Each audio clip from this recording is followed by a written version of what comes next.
आबी मुदा मज्जर में आबी ने आबी मुदा पिकुला में आबी जरूर सजना पिकुला में आबी जरूर सजना आहा मास दीने आबी की बरखे दिने आहा मास दीने आबी की बरखे दिने रोज सपना में आबी जरूर सजना रोज सपना में आबी जरूर सजना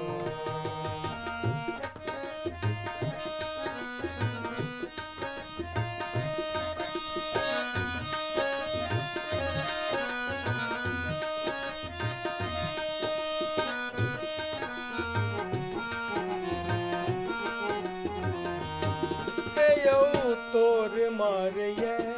बड़ी जोर मारिए जिना मधुरी प्रीतिया हिला मारिया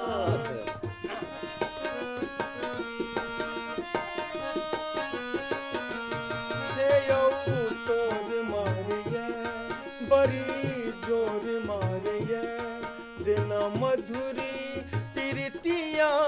हिलोर मारिए तखन जेठ में ने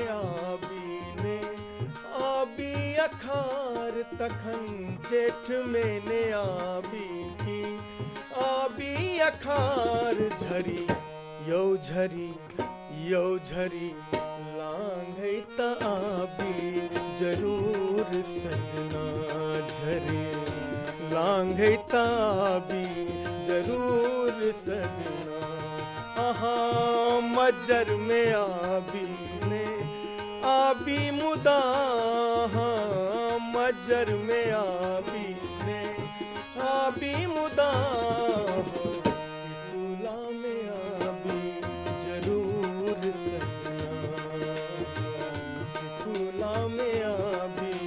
जरूर सजना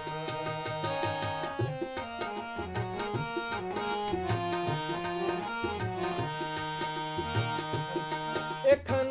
पूस बीतैया एखन माघ बीतैया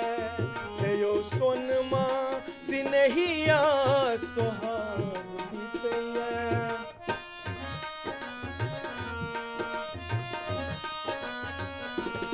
एखन पूस बीतैया एखन माघ बीतैया हेयो सोनमा सिनहिया सोहाग बीतैया एहन पाला में बाला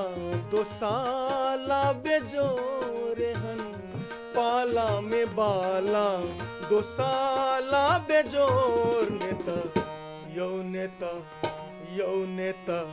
फगुआ में आबी जरूर सजना नेता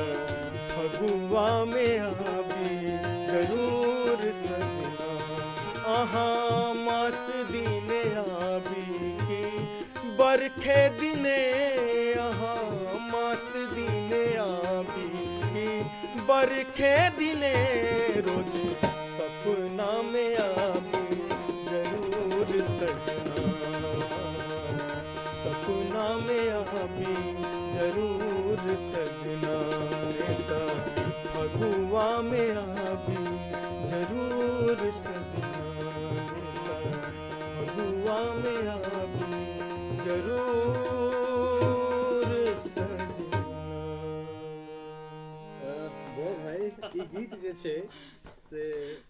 ऐसा 10-12 साल पहले हमर जे किछु चुनिंदा गीत छल ताहिके सूचीमे ई छल